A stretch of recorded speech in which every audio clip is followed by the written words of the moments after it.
So very good evening, one and all, dear students and the viewers. So happy evening to you all. Today's power capsule is about education. So what is education? Education helps you to learn different things about knowing about so many things, so many aspects. It helps us to build our knowledge. Education is a passport for the future, for tomorrow, but it belongs to the person who prepare for it today.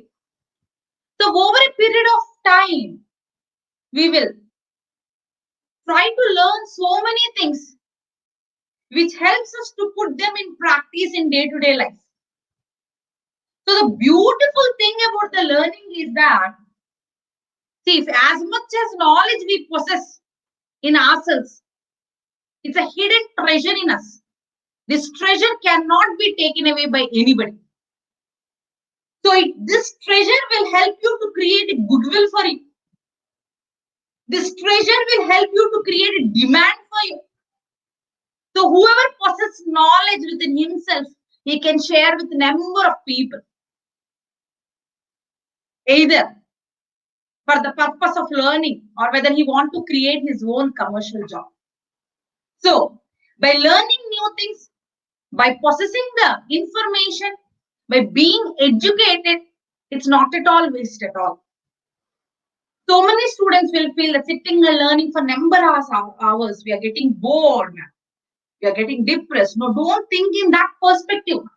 If you're learning something, you be positive towards that learning because you're educating yourself with that particular information which might be helpful to you in future. At the same way, learning subject alone is not sufficient. You should be educated. You should be know about so many things in your life. Please don't stop your learning process once you achieve your goal of CA. Keep keep learning as your life goes on. Whether it is small information or big information. Keep yourself updated. It helps you so much in your future. You cannot measure the goodwill which you get when you become knowledgeable. Being knowledgeable means it helps us to know what is right, what is wrong. It helps us to look over things in a positive way. There is a famous saying that if a woman is educated, the entire family will be educated because she will tell them what is right, what is wrong. Okay, so with this, I will conclude the today's power capsule about education and knowledge. Okay, so education and knowledge is not just restricted to reading your CA subjects or achieving the goal of becoming chartered accountant. It helps you to learn many things which are happening in and around you. Okay, so keep learning, students, keep getting knowledge as much as possible and hidden all the treasure within you and try to share the information. Try to spread the knowledge. Whatever you learn with your friends, share, interact, and try to build your network. Okay. So with this, I'll conclude today, and we will get into the topic of prospectors. I hope everyone are back, watching the live, and ready with your pen and paper. We have to complete some more part of the prospectus. Once we complete with that particular part, we will go to the next topic of allotment of securities, procedure for allotment of securities. Okay, in the last class regarding prospectus, we have seen the definitions of prospectus. We have seen the types of prospectus, contents of prospectus, registration process of prospectus, and regarding GDRs. And few students yesterday asked, ma'am, there are few sections which are excluded for this June 2020 exam by the institute. Okay, yeah, I came to know about those sections. And there's nothing wrong in knowing about GNAT particular those sections. The few two important types like GDRs and average prospectus, they are told it's not applicable. It's okay. If you know, keep this information with you. There's nothing wrong in storing information within us. If they ask you, you write. If they don't ask, leave it. Okay. So when you're learning about the subject, try to learn as much as possible. If they ask you, write it. If they don't ask you, please don't write. Okay. There's nothing wrong in learning about the things. This I want to share with you. Okay. Now, we know prospectus, once again, a small 5 minutes recap of yesterday's class. We all know that prospectus is a public document, okay, which is issued by the public limited companies for raising funds from outside public. Okay, these prospectus are prepared by the directors of the company. Before issuing to the public, they should get registered with ROC. Once it is registered with ROC, within 90 days, they should issue it to public. It is also called as an invitation to offer. After looking to this advertisement or the prospectus given by the company, the public, whoever is interested to invest in the company, will give the application forms to the company, will fill the application form along with application money and give it to the company. This is called as offer made by the public to the company. So after receiving the application form, what the company will do? Company will begin the allotment. We have seen all this information. And when it comes to the types of prospectus, we have seen abridged prospectus, deemed prospectus, shelf prospectus, and red herring prospectus. These are different types of prospectus where the companies can issue. Each prospectus have its own unique definition and unique features. The company which will satisfy to this particular features, they will try to use those kind of prospectus for raising public funds. Generally, these prospectus are given to public in general. It should be mandatorily in written form. And we should also see the contents of prospectus. Prospectus contain all general information, financial information, statutory requirements relating to law of that particular company. Okay, so with this, the beginning part of the prospectus is over. The next today, we are going to learn about one type of issue, public issue, which is generally made by both public limited companies as well as private companies. Both public and private companies can raise funds through this particular format that is called as private placement. Private placement అనే పద్ధతిని public limited companies కానీ private limited companies రెండు follow అవుతాయి. అవి ఏంటో మనం చూద్దాం నాన్న. Okay, the next topic is for today is private placement.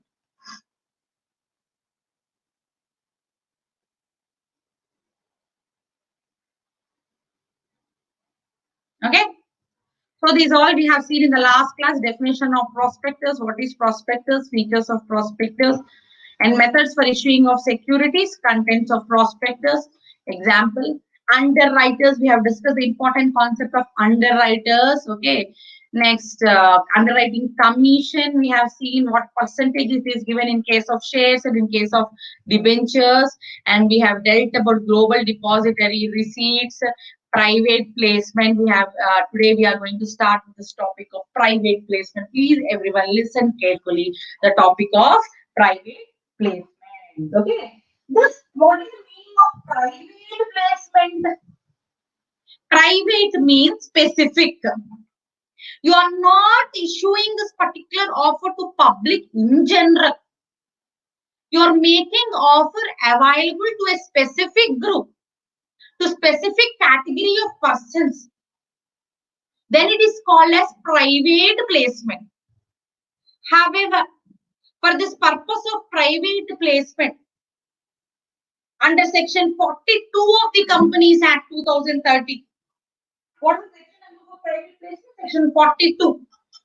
There are few statutory provisions the company have to follow. Few mandatory rules the company have to follow before going for private placement. When a company is doing private placement, it can issue any kind of security. Securities includes here shares, debentures, bonds, mutual funds, etc. Okay. In such cases, what is any company here? Ma'am, private placement means it is only for private companies? No. Private placement is only for public companies? No.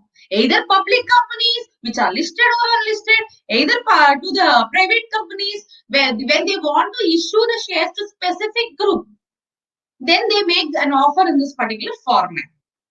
In case of private placement, when companies undergoing the process of private placement, they will not issue prospectus before raising funds.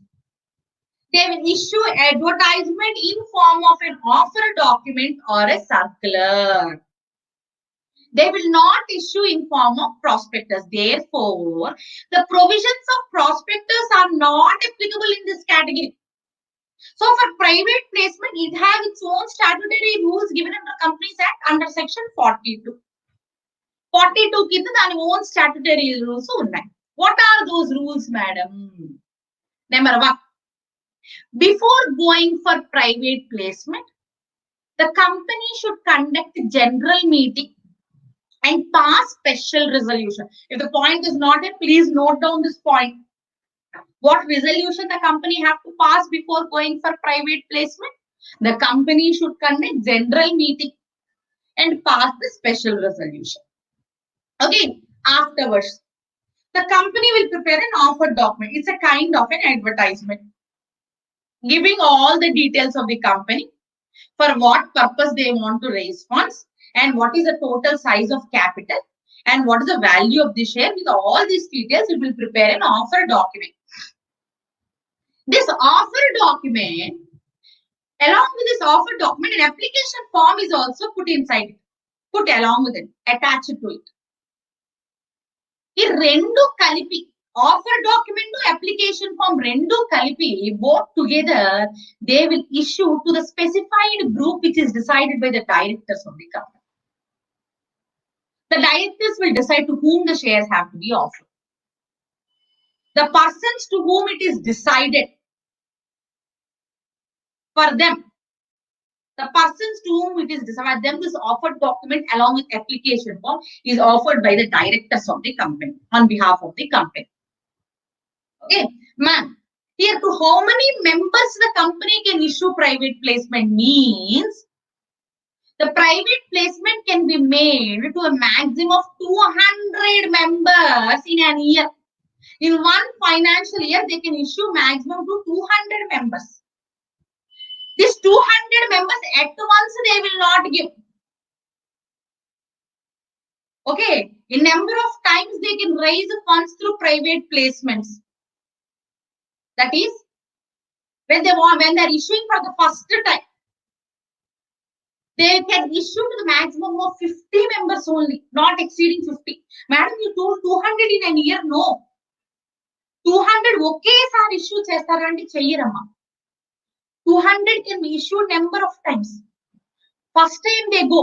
Maximum how much? First time gaani, second time gaani, third time gaani, inni saal aina sare, maximum how many members they can issue? 50 members. It means that they can issue with a minimum of 5, 10, 20, 30, but they should not cross 50 members. This offer can be made. Okay, now? Okay.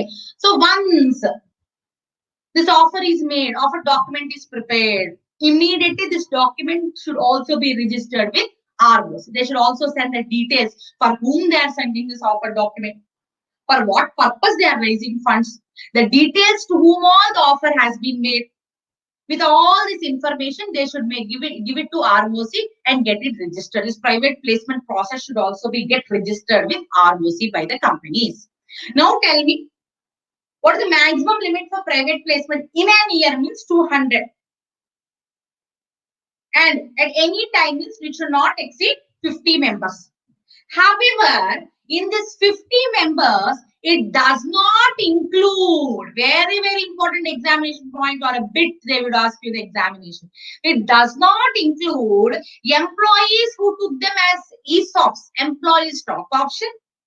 And it will not include the qualified institutional buyers. They are like financial institutions and different bankers who have given loan to the company and for whom the shares are allotted to the company. Okay, in this 50 group, what are we are not excluded? We are what which are not included. What are excluded means here qualified institutional buyers and employees for whom these shares are given as ESOPs. They are not included. Okay. Now, once you are done, once you have issued this offer document along with application form to different members, whomever you wanted to give, they will give you money. They will give you the investment money for the company. That investment money, the capital which is contributed by these members should only be in form of check or DD. This is also which is asked for your bids. In which form it is given? In the form of check or DD. Cash is not allowed to be given directly to the company. They cannot give the investment directly in form of cash. Okay, so this is an important point.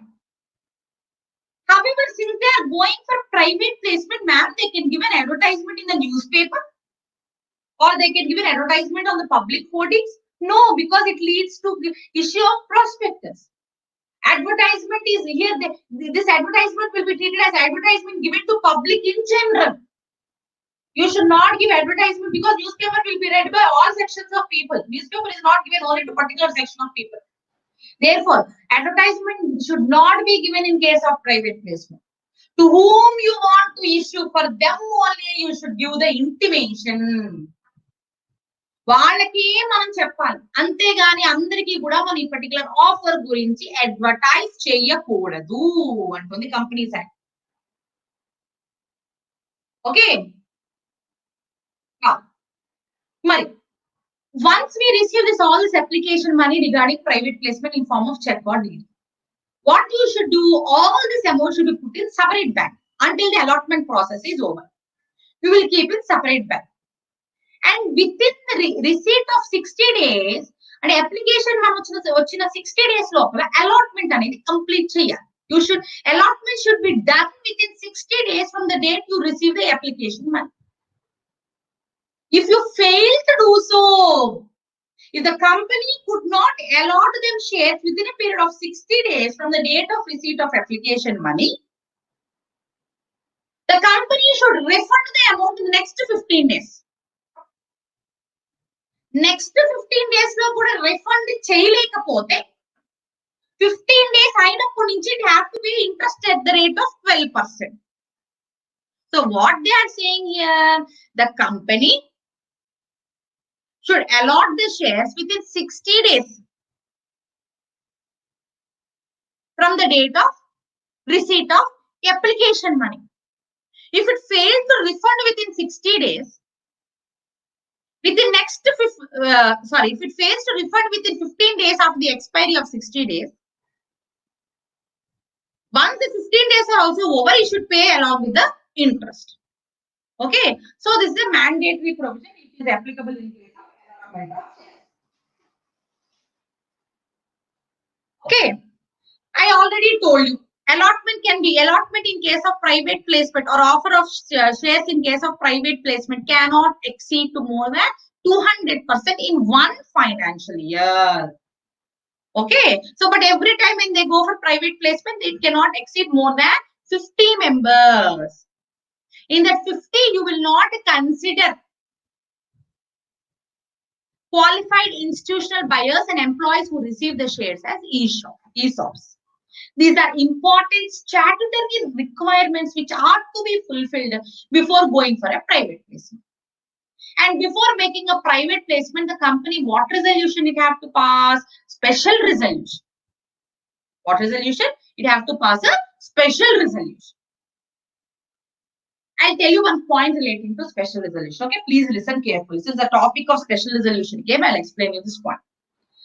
This resolution is taken by the shareholder in the general meeting. Okay. The shareholders have two options. One, he can take special resolution. Another one, he can take ordinary resolution. In case of special resolution, how much percentage of voting is required? Shareholders more than 3/4 members present in the meeting should vote in favorable to the resolution. 3/4 means here what? 75% or more. This is the point for special resolution. In case of ordinary resolution, more than 50% of members present in the meeting should come and vote in favor of that particular resolution. Then you can say that ordinary resolution is passed. Here one more clarification. Madam, suppose if the company is having 2,000 members, then all 2,000 members should present in the meeting At the time of considering 75% or 50%, we should take it to the consideration of all 2000 members. No, what the Companies Act is saying, you should calculate that 50% and 75% not in 2000 members who are registered with company. Whoever present in the meeting among them, you should calculate. For example, for that general meeting, only 1000 members present. At the time of calculation of voting, you should consider in that 1000 whether 50%, more than 50% have voted favor or more than 75% have voted favor. Okay, so this point is very important. Please have a clarification on it. Here, the percentage you should take it into consideration of number of members present in the meeting, but not from the total number of members of the company who are registered with the company. Okay, I hope it is clear. This process of private placement under section 42 is very important both in case of public companies as well as in case of private companies when they want to go for a specific offer. Here the word prospectus should not be used. Okay. However, this offer document should also be in a written form. Okay. So with this, we have completed even the concept of private placement. We have already seen in the last class what are different types of prospectus and registration process. This is a small point regarding expert opinion. I have already told you this point you need not by heart, just for the sake of understanding and mentioning here. Experts' opinion are also given in prospectus. You know why? Why? Because if some expert's opinion, if you read, you get impressed that this particular expert is giving advice, means this company is doing something large, it's doing something big, the objective is something big. Therefore, you will rely on investment of your in that particular company. See, for example, when you look into the advertisements given on in your television and on televisions, we see only celebrities coming and advertising the particular product. Why celebrities should only have to advertise the product? Why can't a common person or normal person or a common man can give an advertisement? Because if a celebrity comes and give the advertisement, we believe him more. Virat Kohli advertised for Boost. Previously, Sachin Tendulkar used to advertise for Boost. If Sachin Tendulkar does not advertise for Boost, does we drink Boost? We think that those people genuinely have some good opinion about the product. And we think that this product definitely have some nutritional value. So public like to purchase that particular product on the basis of the advertisement also. Few public get impressed because of advertisement and they purchase the product. In the same way, if the public should get interest in a company for the sake of investment, they will also add some expert opinion in that particular prospectus. Experts should be very careful when they are giving opinion regarding the company in the prospectus. Otherwise, these experts would also be liable along with the directors if they give opinion on false information of the company. Okay, this is what I want to say. Here, experts include who? Valuers, engineers, chartered accountants, based on the company, scientists. It may, based on the company, the experts may vary. The written consent of the expert is taken. The written consent of the expert is taken before issue of prospectus, and will include their opinion in the prospectus, and will also attach the consent of the expert along with the prospectus while we are filing with ROC. Okay, so expert should also be very careful when he is giving his opinion about the company in the prospectus. Otherwise, he would also suffer the liability. Okay. Next very, very important point. Please listen carefully. This particular part is not asked theoretically, but they will ask you as a practical question. I will tell you in what way they will ask a practical question. There is one golden rule in prospectus, you know. There is one golden rule given by company's hand. What is a golden rule mean? Whatever information which is written in the prospectus by the directors should be true, should be fair, should be correct. They should not give or provide a wrong information in the prospectus. There's a golden rule which have to be followed by all the directors of the company, whoever are responsible in preparation of the prospectus. Because only when they provide a true picture about the company, public will start relying on that particular information given in the prospectus. If they fail to provide so, ultimately who is going to suffer? The shareholders, the innocent buyers are going to suffer. Therefore, what the Companies Act says is, Companies Act ఏం చెప్తుంది? Please, the directors, whoever acting, who are looking after the day-to-day affairs on behalf of the company, provide the true picture of the company, true financial position of the company in the prospectus before going raising funds. If you want, because you want more and more funds, please don't give wrong information. Later on, if you don't perform well, this impact will fall on the share value of the share, and the innocent buyer will suffer. Okay, so ultimately, this is a golden rule which is told by, if you fail to do so, if you don't follow this particular provision, and if you give untrue statements, and if you provide wrong information in the prospectus, you would suffer the liabilities under Companies Act, either both civil or criminal liabilities, as the case may be. Okay? And here, one more. Before discussing these case laws, I would give two important points which you have to remember. One is the golden rule. Whoever prepares, the directors, whoever is responsible for preparation of the prospectus, should give true information, correct information about the company and their financial position and the details, objectives, etc. in their prospectus.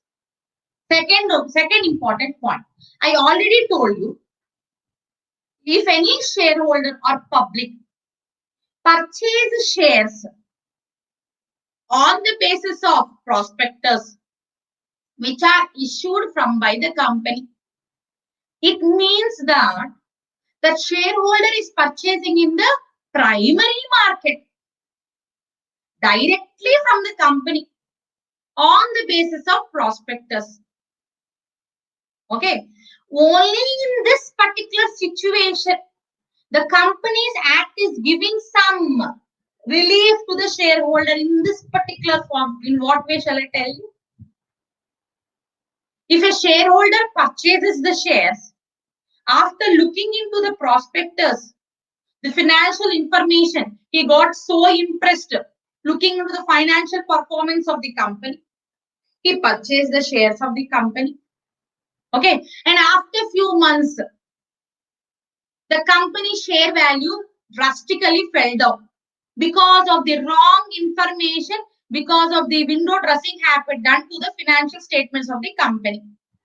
Later on, the case got investigated and the share value has steeply fell down, because of which the shareholder has suffered the loss.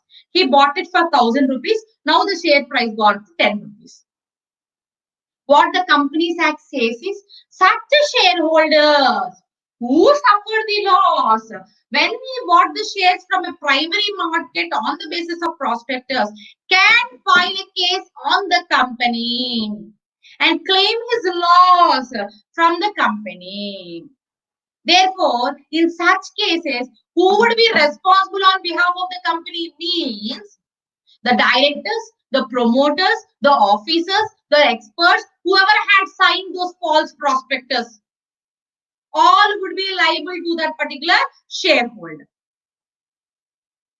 Understood? This is only when the shareholder purchased shares in the primary market. If this shareholder did not purchase shares in primary market on the basis of prospectus, he bought the shares from the secondary market, that is from some broker or from some stock exchange. Okay, not from the company directly. In such cases, after the purchase of the shares, if the share value fell down or fall down and he suffered a loss, he cannot file a case against the company. Because in case of secondary market, the share values fluctuate. The investor is taking risk over there. So he have to plan carefully when he is purchasing the shares in a speculative market, that is secondary market. If he get profits, well and good. If he get loss, he have to take the risk. He have to wait for some more time and wait until the value of the share increases. Okay. Therefore, protection is not given to shareholder who purchases from secondary market. Protection is given under this Companies Act only to the shareholder who purchased the shares from primary market. Understood the difference?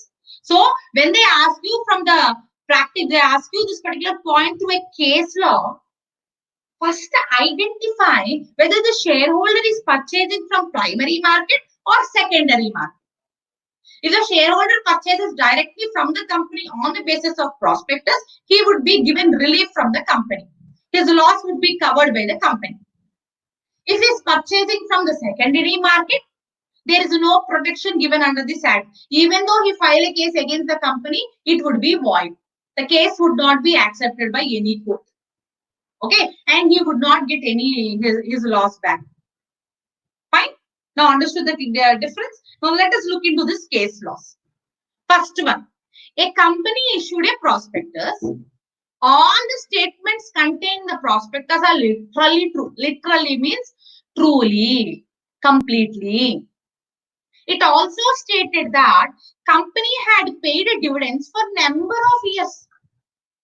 In the prospectus, they are saying that companies continuously in the previous financial years paying dividends. But it does not disclose the fact from where the dividends are being paid. Generally, from where the company have to pay the dividends.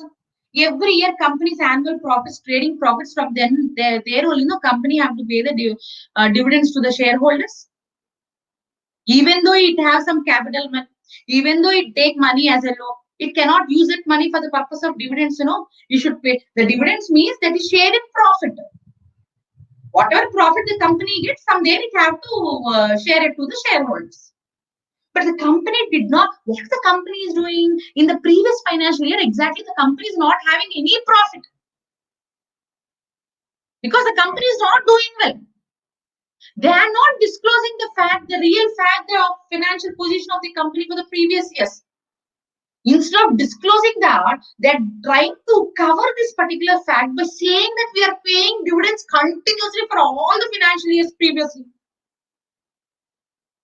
But from where they are bringing this amount, they are bringing this amount from capital profits. Capital profit is a real profit of a company. Capital profit means it means that the company is having every year profits. No. It means that the directors and the financial persons who are responsible for preparing the accounts of the company, they are doing window dressing. They are trying to hide the correct information. దాచిపెడుతున్నారు కదా information అంతా కూడా వాళ్ళు true information true picture of the company ఇస్తున్నారా company నష్టాల్లో ఉంది అని ఎవరైనా చెప్తే షేర్స్ కొంటారండి మార్కెట్ లో కంపెనీ మాకు నష్టం వస్తుంది లాస్ట్ 3 years నుంచి మాకు ప్రాఫిట్స్ లేదంటే ఎవరైనా కొంటారా కొనరు బయట పబ్లిక్ కొనరు కాబట్టి పబ్లిక్ దగ్గర నుంచి ఫండ్ తీసుకొద్దామనే ఉద్దేశంతో తెలివిగా డైరెక్టర్స్ ఇచ్చేస్తున్నారు మనం చూస్తాం కదా అడ్వర్టైజ్మెంట్స్ లో so many colleges will advertise rank 1, 2, 2, 2, 3. They will only tell about the achievers, only few achievers, but they don't exactly tell how many members have passed out of the total strength. Okay, they would give a fake picture to the public. The innocent public will believe and join. Because we don't do any kind of investigation. We don't try to find out what exact picture of the particular college or anything. In the same way, here, so many companies will try to cover the information, try to hide the information. They don't give exact information. Okay, because of this, because of looking into this fake information, who is ultimately going to be suffered? Because of this fake information, who is suffering? The shareholder will suffer. The innocent shareholder will suffer.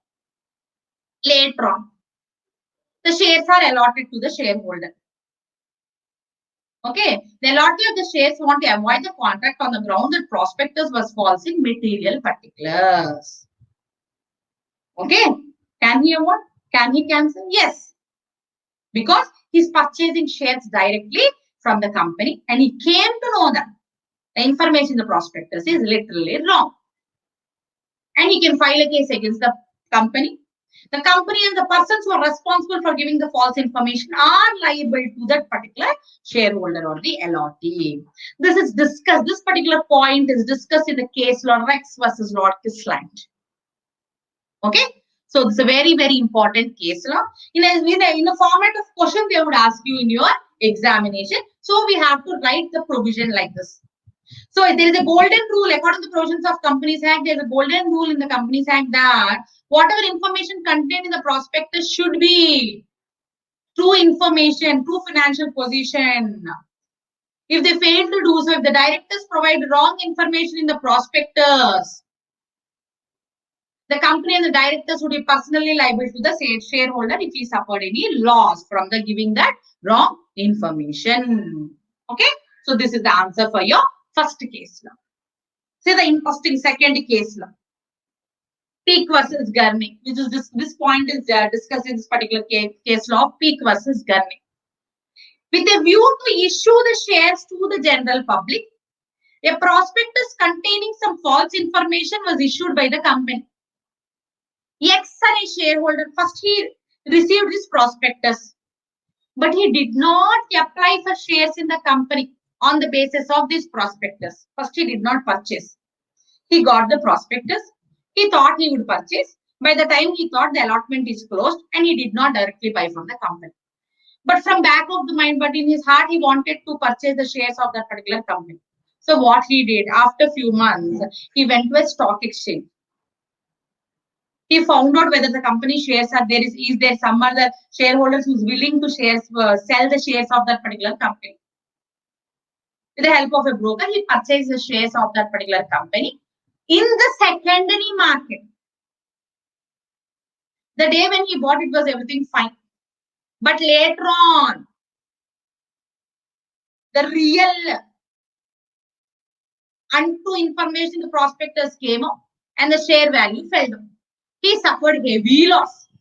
The shareholder suffered heavy loss. Now tell me, can the shareholder go to the court and file a case against the company? Is it possible? Tell me. No. You know why? Because he did not purchase it from primary market, no ma'am. First when he got prospectus, he did not purchase. He left it off. Later on, after a few months, he bought it in secondary market and he suffered the loss. Now, can he file a case? No. There is no relief, no protection given to a shareholder who purchased it in the secondary market. This provision is given under Companies Act. Okay. So this particular point is also discussed in this particular case law, Peak versus Gurney. Very, very important examination perspective. Untrue and for the untrue and misstatement in prospectus, the case laws, this type of asking practical case laws are important in your examination point of view. So please know the concept and try to write down in your own words. Next, the liability is of two types: civil liability and criminal liability. Civil liability and criminal liability. Civil liability means it's a kind of penalty which is suffered, levying of penalty. Therefore, either natural person or artificial person can on them the civil liability can be levied. But criminal liability includes imprisonment under 447 of the Companies Act, where the liability would be a minimum 6 months to maximum 10 years of imprisonment and fine that thrice the amount of fraud involved. Both. So this criminal liability imprisonment is generally given to the natural persons. On behalf of the company, who are liable to compensate, who is responsible for the loss means company itself or the director of the company, promoter of the company, persons who are authorized for the issue of prospectus, or experts, whoever's information is there in the prospectus. All this person, any of them would be liable on behalf of the company to the person who suffered the loss. However, no person is liable for compensation. You know when? If he proves that, if the promoter or the director or the expert, if he prove their innocence that unknowingly, without their knowledge, without their permission, the prospectors have been written. And after coming to know that they have withdrawn their consent, An expert has withdrawn their consent, came to know that there is some false information in the prospectus. In such cases, if they withdraw, they can escape from the liability. Before issuing the prospectus to public, if either the expert or promoter or a director, if they withdraw their consent or if they prove their innocence, they would not be liable for the penalty on behalf of the company. So this is a relief given to them only when they prove it. Okay. Same point here also.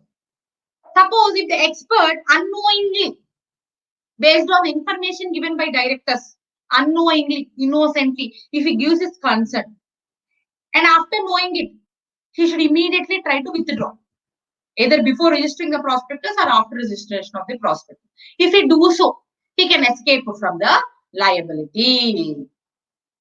Okay, so the same thing is given even in case of same points are repeated. Criminal liability.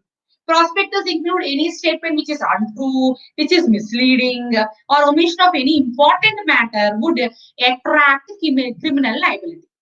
And every person is authorized to issue of the prospectus with a misstatement intentionally are liable under 447 of the Companies. They are not liable when they prove that they are not responsible for giving false information. If they prove, they would not suffer any liabilities. Okay, so this is all about your civil and criminal liability. Civil and criminal liability, don't sit in by heart, please. Okay, don't sit in by heart. Just try to know. First, you should know what is untrue statement or misstatement. Who are responsible for giving them in the prospectus? Okay, in such cases, what penalties would they suffer? Therefore, what is the golden rule they have to follow at the time of issue of prospectus? For example, unknowingly if they gave their consent or unknowingly they are involved in such fraudulent prospectus, later on if they come to know before the issue of prospectus to public, in what way they can withdraw so that they can escape from the liability. If they want to withdraw, they should give an intimation to ROC and to the public that they are not responsible for those fraudulent prospectus. In such cases, they would reduce their liability. Okay. So with this, the entire topic of prospectus is completed. See, we have seen the definition of prospectus, content of prospectus, types of prospectus. We have seen about private placement. We have seen about GDRs. And we also discussed what is misstatement or untrue statement in prospectus. And at what instance, at what where you can get this particular relief. And who are responsible for giving this prospectus, and what is the registration procedure for registering the prospectus, and when the prospectus have to be issued to the public. All these we have seen. With this, the concept of prospectus is completed. See, why the company want prospectus? Why the company have to know all these provisions of this prospectus? Because the main purpose of doing everything in a right and a legal manner is to take fund, take capital from outside public in a legal way. Since company is an incorporated body which comes into existence by contemplation of law, therefore it is mandatory for the company to follow the law of land. The law of land is in the country where the company is situated. Therefore, it is mandatory for the company and whoever conducts the company to follow the Companies Act in India. Okay, now we have made an advertisement. We came to know about the various points relating to advertisement, about advertisements as prospectus. Now, next step is what? Everybody, after looking to the advertisement, the public will start giving us application forms. Now, what the company have to do after receiving the application form? Company have to begin allotment. What the company have to do? Company have to begin allotment. Now, today, I will complete the procedural aspect. What is the procedure given under Companies Act for the purpose of allotment? What procedure the company have to follow for the purpose of allotment? Okay, very simpler way, in an easy way, you can learn the procedure for allotment. Okay, so let's come back. Let's see the procedure for allotment now.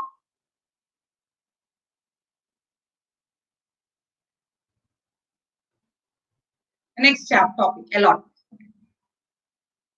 Now tell me, this allotment of shares is compulsory. I mean, once the prospectus are issued, is it compulsory for both the public company and private company? Yes. The points are same both for public company and private company. Okay, these provisions are same, but few points might vary in case of private company. But they are almost the procedure is same. However, ratio of forfeited shares cannot be termed as allotment. What is meant by forfeiture? Madam, what is meant by forfeiture means? When a shareholder fails to pay the call money, fails to pay the unpaid value of the share, even after the number of calls made by the company, then what the company can do ultimately? Cancel the shares and take back the shares. Okay, that is called as forfeiture. I will tell you in detail. We'll learn about the concept in the next topic of share capital. Okay. Now this, madam, prospectus is invitation to offer, madam. Later on, when public on seeing the prospectus giving us application form is called as an offer. Now this, what is allotment now? The allotment means acceptance by the company for allotting shares to the public is called as allotment. The company allots the unappropriated capital of the company for the purpose of raising funds. Okay, this allotment is also termed as acceptance. There are two important points on the Indian Contract Act regarding acceptance. Acceptance must be unconditional. Acceptance must be communicated within reasonable time. Means what? Suppose, for example, you ask the company on the basis of prospectus for shares in the month of January. And if company allots you the shares in the month of December, is it reasonable time? Tell me, is it reasonable time? No. Therefore, such kind of allotment is void. Because the communication is not made. Once allotment is done, it should be communicated. If it is not made within a reasonable time, the allotment is void. What is unconditional, madam? What is conditional? Suppose, for example, if outside public told, I would invest in your company if you give me some manager job in your company. There is some condition existing between the parties of the contract. In such case, that allotment is also void. Therefore, allotment should be, what they are saying is allotment should be unconditional. Allotment should be made or acceptance should be made within a reasonable period of time. All these points are very important. Now tell me, who will allot the shares on behalf of the company? Who are responsible for allotting shares on behalf of the company? Only the board of directors. Together, they take a decision for the allotment of shares. Either board or committee of directors. A single director have no power to allot the shares on behalf of the company. Remember, who is responsible for allotment of shares in the company? The board of directors or the committee of directors are responsible for allotment of shares. A single director cannot take all the powers for the purpose of allotment. Okay, so these are the basic important points for the allotment of shares. Initial introductory points. Now, madam, at the time of allotment, suppose if a shareholder asked for 100 shares and he gave money, application money for 100 shares, if company is going to issue 1 lakh shares for raising a capital of 10 crores, 1 lakh shares it issued in the market. Therefore, allotment will be made by the company's directors, I told no, based on the applications received from the shareholders. One shareholder have asked for 100 shares, another shareholder have asked for 200 shares, another shareholder have asked for 300 shares. Accordingly, their number of shares vary. And for each share, they will give application money to the company. Now tell me, is it company's mandatory responsibility to allot what all shares asked by the shareholder? Basis of allotment should be set by the company to the shareholder. No, not at all necessary what the Companies Act is saying. Companies Act says that it's a decision, ultimate decision of board of directors to allot those many shares to the particular shareholder. If a shareholder who asks for 100 shares, the board of directors may allot him only 70 shares. Later on, the shareholder cannot file a case against the company saying that I asked 100, you allotted only 70. No. Okay, it's company. The act is saying it's the will and wish of the company's board of directors for allotment of the shares to the public. The procedure for allotment they will mention, but they need not specify why they are allotting him only 10, why they are allotting him only 20 shares. There is no rule for the board of directors to tell it to the shareholders. Okay. Now, before making allotment, what are the main things, the main points the company have to look in for? The statutory rules. What are the statutory rules? Before going to statutory rules, these general rules I have already told. What are the general rules? Before making an allotment, the board of directors or company of directors will decide the procedure, or they have an authority for allotment of shares. However, there should be this particular provision of allotment in articles of association of a company. Okay, without following the provisions of Companies Act, if any allotment is made, without following the statutory rules or provision, if any allotment is made, that allotment is considered as irregular allotment. It is considered as irregular, improper allotment, and it is void. Okay, and the allotment should also be made within a reasonable time. Allotment should be absolute and unconditional. Okay, all these points I have told you.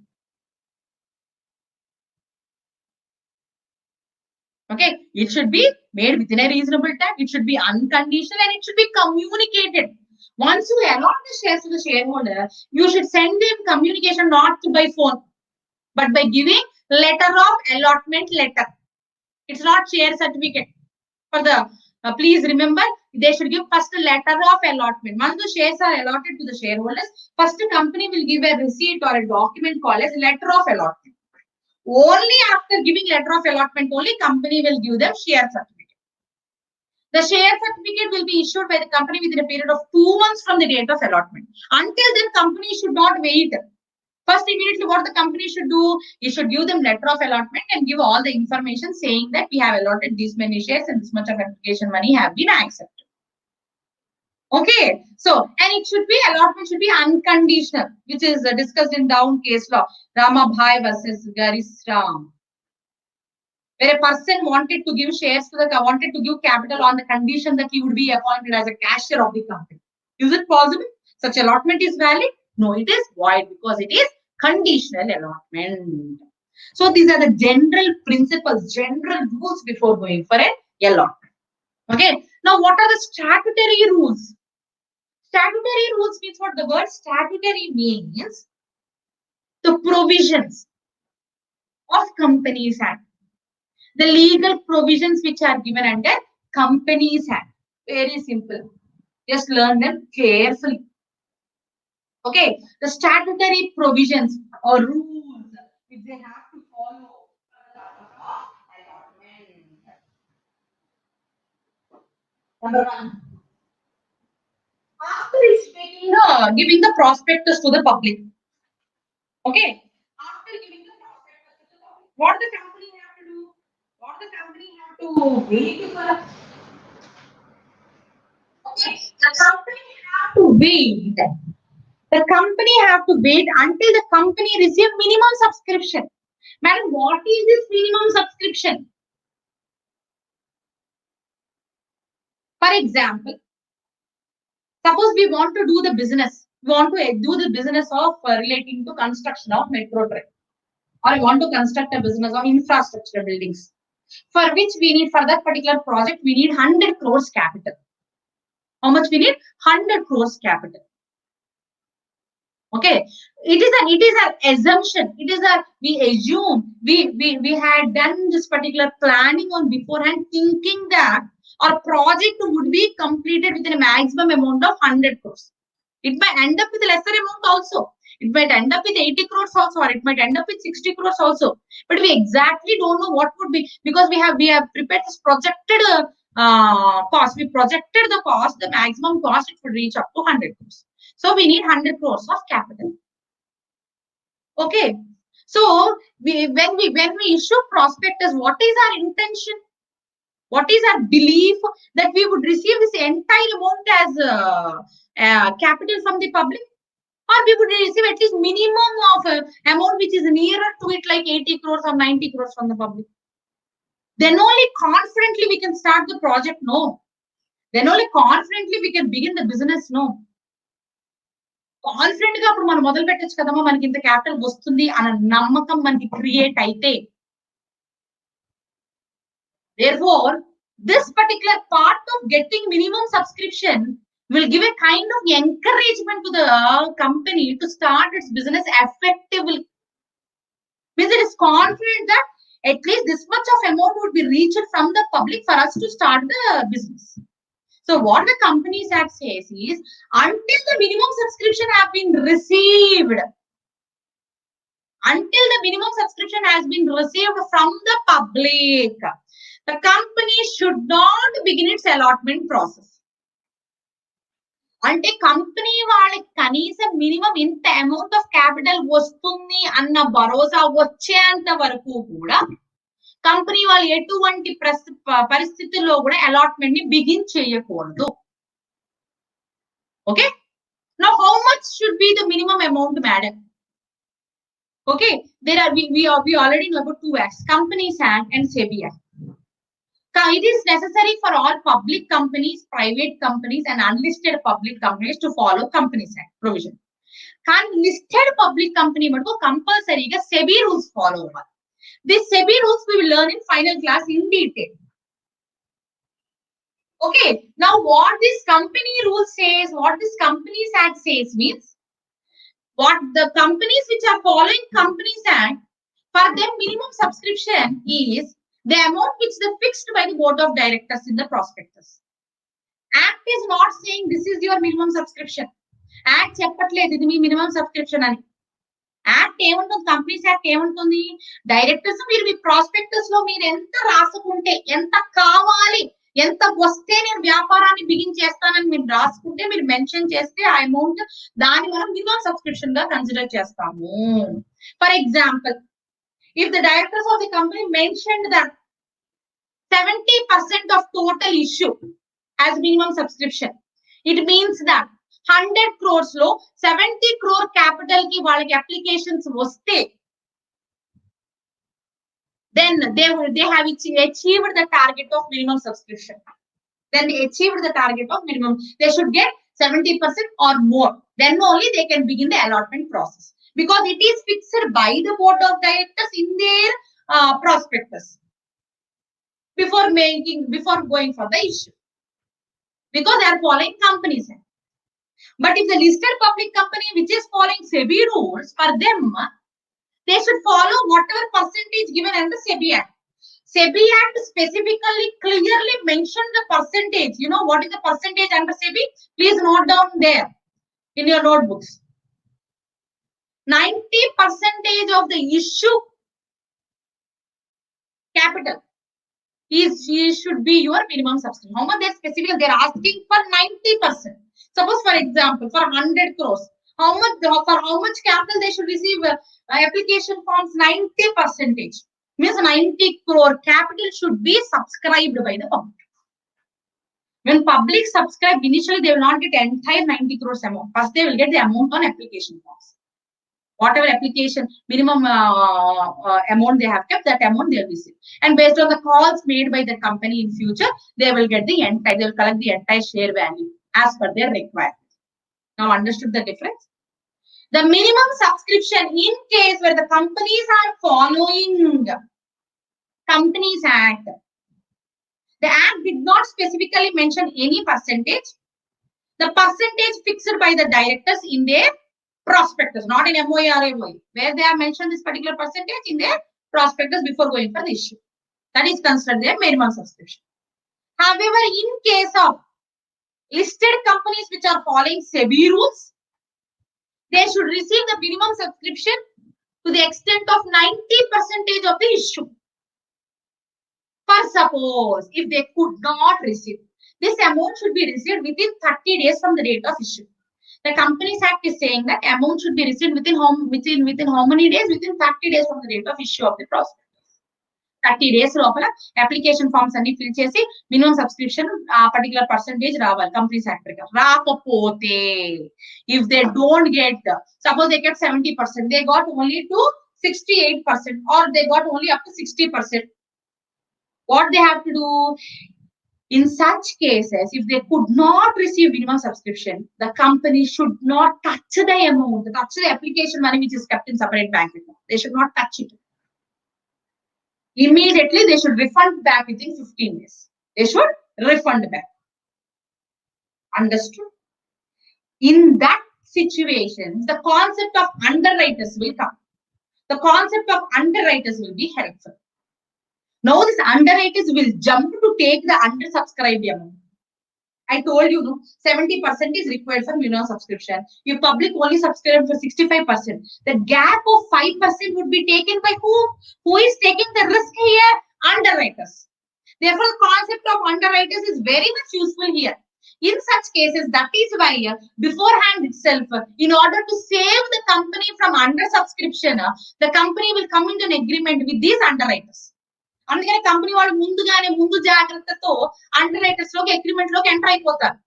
So వాళ్ళకి భరోసా ఏంటంటే అమ్మయ్య under writers ఉన్నారు, ఇప్పుడు మనకి under subscribe అయినా అదంతా కూడా under writers తీసుకుంటారు, మనం హ్యాపీగా అలాట్మెంట్ ని కంటిన్యూ చేసుకోవచ్చు అనే ధైర్యంగా ఉంటారు. సపోజ్ ఈ అండర్ రైటర్స్ లేరనుకోండి, కంపెనీకి నష్టం ఏమిటి? కంపెనీ ఇప్పటి వరకు అది పెట్టిన శ్రమంతా వేస్టేగా. Company ఇప్పటి వరకు until now whatever expenditure, whatever time the directors invested on this particular process is completely waste, no? Therefore, what they say is here, therefore the concept of underwriters is very much helpful to protect the company from the undersubscription. Okay, now understood? Minimum subscription is minimum amount, minimum application, minimum capital expected by the company from the public. What is it? According to Companies Act, it is percentage specified by the directors in the prospectus. According to the SEBI, should be mandatorily 90% of the particular capital. If they don't receive, what these people, the directors have to do? What they have to do? They should immediately refund the amount. What they should do? They should refund the amount. If they fail to refund in time, they should refund it with the interest amount also. Okay, otherwise they would be liable for penalties. The directors would be held liable for penalties on behalf of the company. Okay, now next, how much application money should be fixed by the directors, madam? Suppose, for example, value of the share is 100 rupees. The application money, they should fix at least 5% of the nominal value of the security, means 5% of 100 rupees or any other percentage specified by SEBI. How much should be the application money? At least 5% of the nominal value of the security or any other percentage specified by SEBI. Understood? Okay, this should be their minimum application money which the company will receive along with the application form. Now next, third step. Madam, after receiving application money, can company put all this application money directly into the company's account? No. Not at all. They should not mix this amount with any other company's amount. What they have to do beforehand itself, before issuing the prospectus, since the company knows that it is going to raise funds now, you should immediately open a separate bank account for this entire process. Until allotment is completed, it should open a separate bank account. Whatever money it gets for the purpose of raising funds or for the purpose of raising capital, the application money should put in this particular separate bank account. And this particular amount of application money cannot be used by the company for its regular day-to-day business activities. It cannot touch the amount until the allotment is complete. The amount, whatever is kept in separate bank account, should not be touched by the company or its directors for its day-to-day activities. It should wait until the allotment process is totally completed. Only then it can use the money for the objectives specified in the prospectus, but not for any other objectives. A purpose కోసం fund race చేస్తున్నారో ఆ purpose కోసమే ఆ డబ్బుల్ని వాడాలి తప్ప ఆ డబ్బుని వేరే వాటికి ఉపయోగించకూడదు. లేదు ఆ allotment పూర్తవకముందే if the company want to use that amount for purchasing the assets of the company, it is also considered as invalid, void. The transaction becomes void. Madam, we are purchasing assets only for the sake of company only, no? No, even for the company also, you should wait until the allotment is completed. It is a rule given, it's a provision given under Companies Act. What the Companies Act is saying, wait until the allotment is completed. Don't use the amount. Afterwards, you use for the purpose which you have specified in the prospectus. Here, what they are saying is that allotment money can be adjusted for your call money. Suppose if you pay in advance more money to the company, in addition to application money, you have given some extra money. This extra money can be adjusted for your future calls. Or if the company have to company did not allot whatever shares you have asked to the company, what the company have to do for the excess amount you have given, company should refund you back. Only for these two aspects only company will use that particular application money, for nothing else. Until the allotment is completed, it have to wait. Now understood what are the statutory requirements? First one is company should get minimum subscription under Companies Act, under SEBI also. If a company is listed company, SEBI rules. Other than listed company means Companies Act. Next one is what? Company should get the minimum application money given under Companies Act. It should get the minimum, it should fix the minimum application money. Third one is separate bank account. Next, company should also ensure that their prospectus are registered with ROC. Only registered prospectus are valid for the purpose of allotment. Okay. Next one, permission from stock exchanges. I have already told this point is applicable only in case of listed public companies. This point is mandatory for listed public companies, but not for all the companies. In case of listed public companies, these companies will get listed or registered with one or more stock exchanges in India, which facilitates for trading of their shares in secondary market. This registration stock exchange is mainly helpful for the shareholders in secondary market to easily purchase the shares for buying and selling the shares. Asalu public, why they have to invest in the company? Because it ensures purchase of share ensures them for easy liquidity. Share is a kind of an asset to the shareholder where he can easily convert it into cash, where they are easily movable from one person to other person. Therefore, stock exchanges facilitate them to do all these things. So beforehand, what the company will do, company will get registered with the one stock exchange or two stock exchange or three stock exchange, and details of stock exchange and everything will be written in the prospectus. If it is written in the prospectus, the public, whoever sees the prospectus, will get confidence that there is secondary market for their shares. Their shares can be easily transferable to any other person. And whenever they want money, they can get it in form of cash. So it will ensure a kind of relief to the shareholder for selling of the shares. Therefore, this permission, say suppose for example, still the company could not get permissions from stock exchanges. It have to wait until it get permission. If they don't get permission from stock exchanges, whoever name is specified in the prospectus, if they fail to get the permission from stock exchange, they should stop the entire allotment process, because the entire allotment process would become invalid. Even one stock exchange could not give the permission for trading of the shares in the market, the entire allotment would be considered as irregular or void allotment. Understood? Therefore, this getting permission from all the stock exchanges, whoever name specified in the prospectus by a listed company, are mandatory. Before the process of allotment completed, they should get so. Otherwise, they are liable for a fine of 5 to 50 lakhs for a company, and an officer in default who is liable to for the purpose of not getting permission will be imprisoned for 1 year, or fine of 50,000 to 1 lakh or more. See how important, crucial point this for in case of, this point is applicable in case of listed public companies, not for all the companies. And here one more point, students, please remember. If they mention the names of stock exchanges, 1, 2, 3, 4 or any number, until 23. They should mandatorily get permission from all these stock exchanges. No, we got permissions from 2, 3. No, we wrote 4 names, but we got 3 names. No, why don't they excuse us? No excuse at all under Companies Act.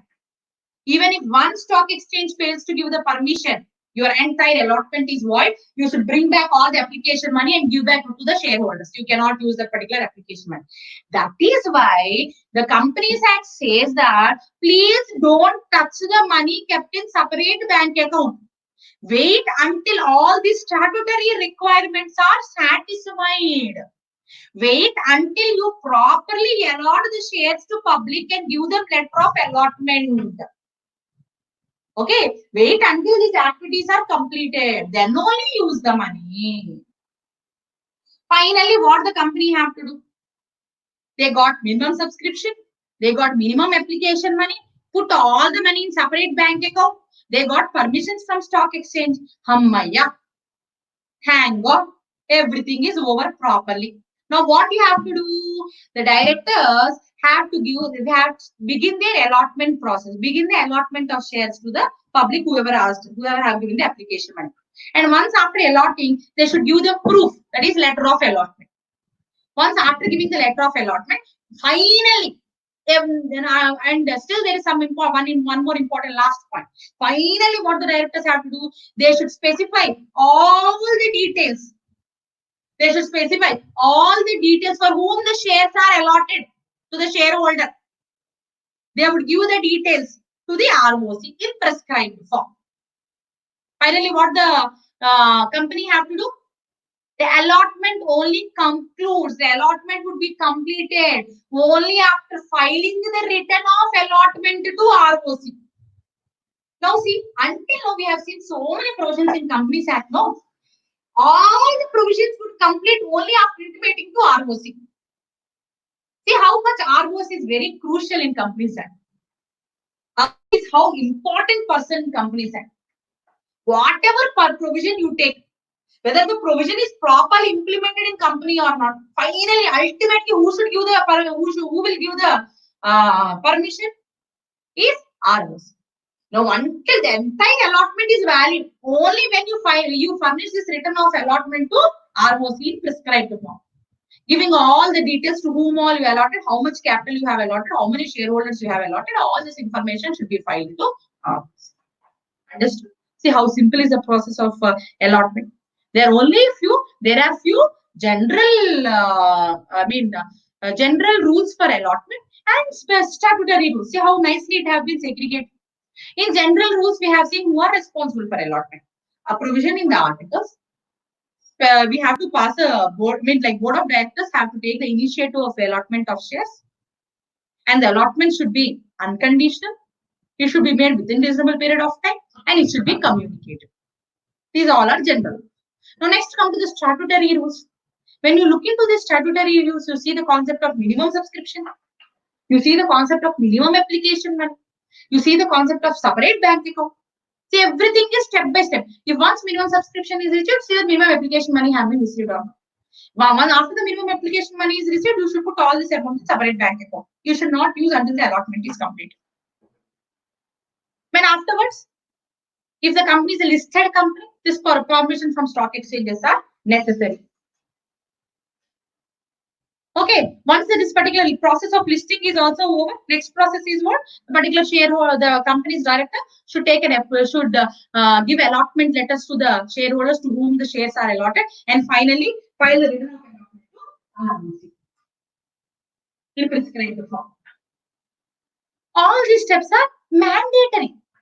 If one of the statutory provision is not fulfilled by the company, if either company could not receive minimum subscription, if either company could not get the stock exchanges permission in case of a listed company, if a company could not could not wait until the allotment is completed, use the amount kept in separate bank account, or if company could not get the application money, if one aspect is also not satisfied, it would be considered as irregular allotment, and the allotment is void. Understood? What is irregular allotment means? What?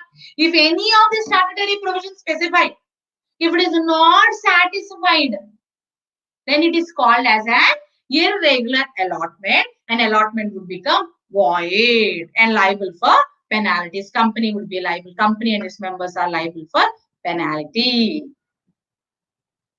Okay. Now under this section, and I told you the company final step of the company is the directors of the company should take responsibility to file the return of allotment. Return of allotment means the details of allotment, for whom the shares are allotted, how many shares are allotted, how much amount is received as replication money, the names and addresses and occupations of allottees. All these details should be given in prescribed form PS3, which should be filed to ROC within 30 days from the date of allotment. Within how many days they have to file this return of allotment? Within 30 days. However, reissue of surrender shares, reissue of forfeited shares for this allotment, return of allotment is not necessary because we are not considering provisions of allotment only in this case. These surrender shares and forfeited shares are the shares which have already been issued, for which already all the process of allotment, these are not fresh issue. That's why the provisions of allotment or return of allotment are not applicable in case of surrender shares and forfeited shares. What is surrender? What is forfeiture? We have a separate provision in the next chapter. The chapter of share capital. Understood? These are the points for return of allotment. When the bonus shares are issued to the shareholders. Okay, in such cases also return of allotment have to be. When bonus shares issued, company is not receiving any capital, no ma'am. Company is issuing shares freely to the shareholders. Even in that, but what we are doing here in case of bonus shares, whatever instead of giving profits as dividends to the shareholders, we are capitalizing these profits.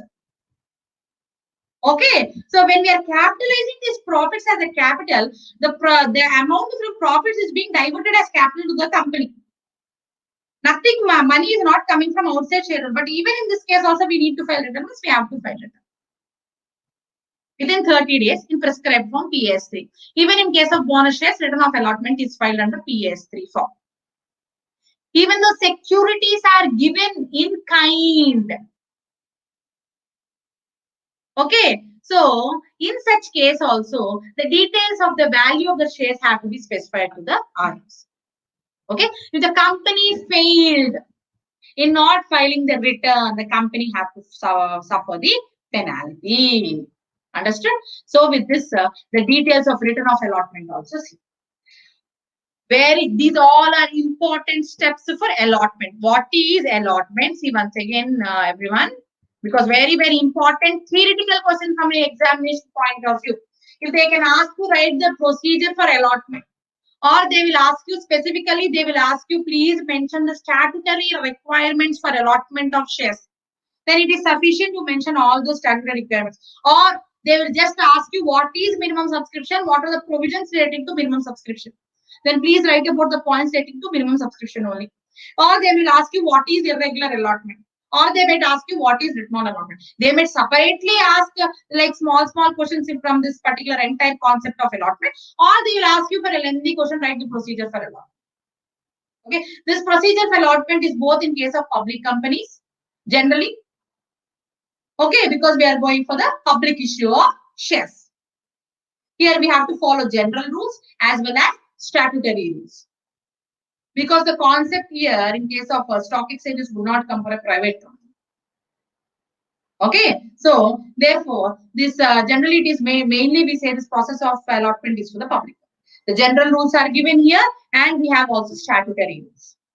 Statutory rules very, very important. Step 1, minimum subscription. Step 2, minimum application money. Step 3, separate bank account. Step 4, permissions from stock exchanges. Step 5, return on allotment. So it completes only after filing the return to ROC. Okay, then what is irregular allotment? If you fail in any of these steps of statutory provision, it is called as an irregular allotment. Okay, so with this, the topic of allotment of securities have also been completed.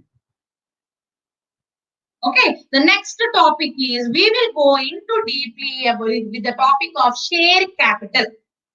What is share capital of the company? What are types of share capital of the company? Okay, so in this particular concept, we will see when they are like what is meant by forfeiture, what is meant by surrender of shares, what is called as buyback. Very, very important from examination perspective. What is difference between a share and a debenture? Okay, all these we will discuss in the next topic. Okay, hope everyone understood. And before signing off, I will ask you a small question. You told no, ma'am, securities include shares, debentures, etc. Generally, general meetings, who in all kinds of general meetings of the company, who have right to vote, who have right to vote in all the general meetings of the company.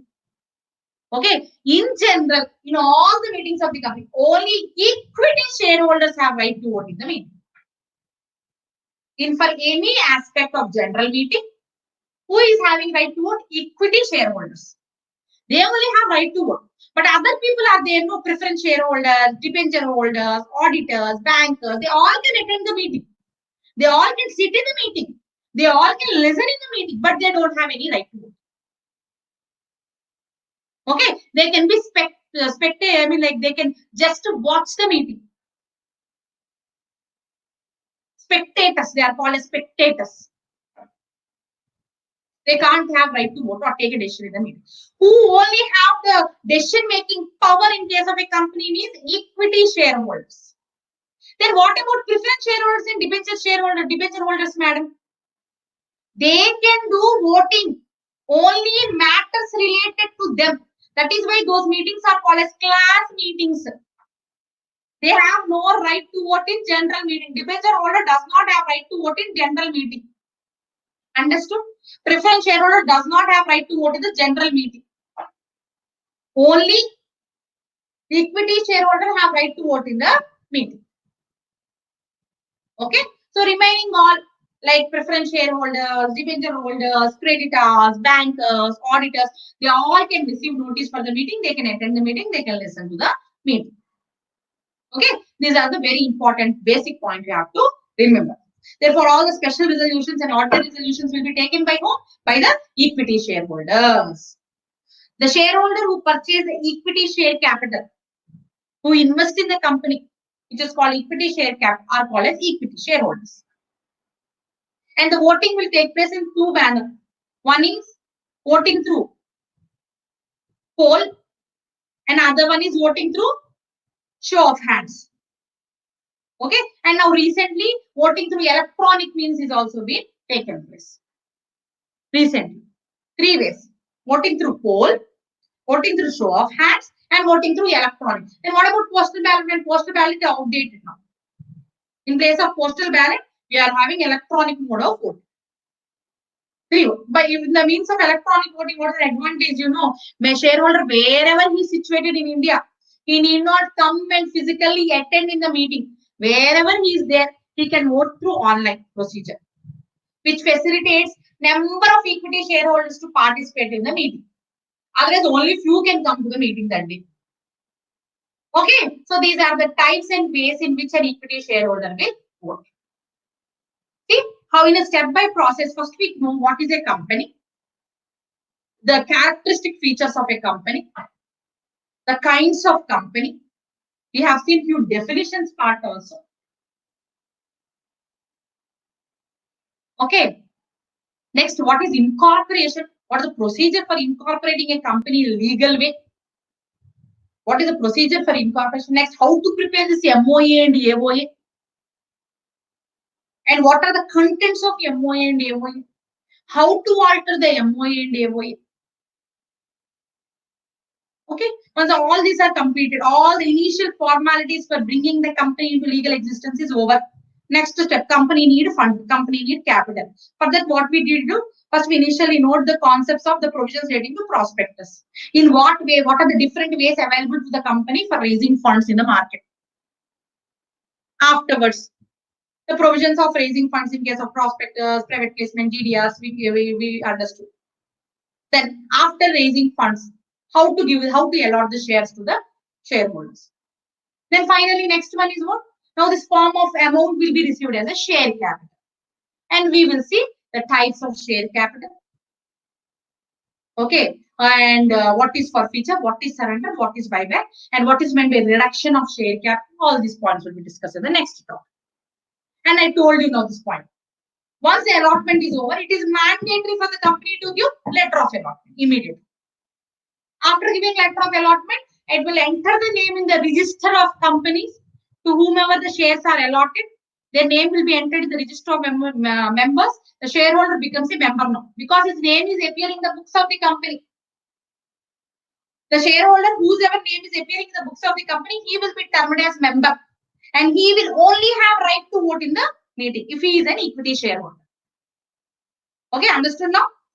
The shareholder whose name is written in the register of members will be called as a member and he will have right to vote in the general meetings.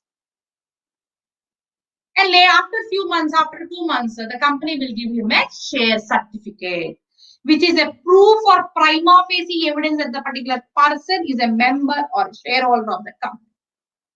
So share certificate is a prima facie evidence. So about share certificate, what is transfer, what is transmission, what is share capital, we'll see in the next talk. Okay, I hope everyone understood the concept of allotment of shares.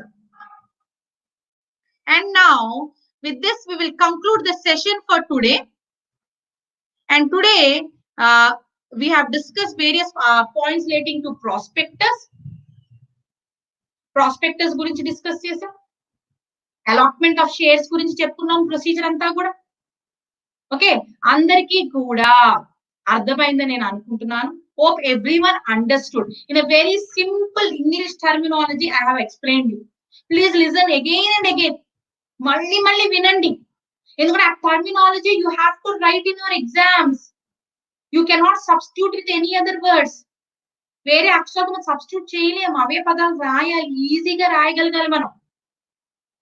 ఆ sentence ని కూడా నేను చెప్పినట్టుగా మీరు రాసుకోవచ్చు as it is గా. ఓకేనా? So అందరికీ కూడా అర్థమైందని నేను అనుకుంటున్నానమ్మా. Hope everyone understood. If you have any doubts, you can ask me. Okay. So once again, just listen to the video. Once again and again, you listen so that it will directly go. Because if you do active listening, if you listen again and again, the concept will directly go and sit in your brain. Then you can write it down easily for the exam. I hope my classes are helpful for you to revise well, prepare well. At the same time, write every day, 15 to 20 minutes. Please practice writing. Thank you so much. See you tomorrow at the same time, same place. Have a wonderful evening. Thank you. Take care. Bye.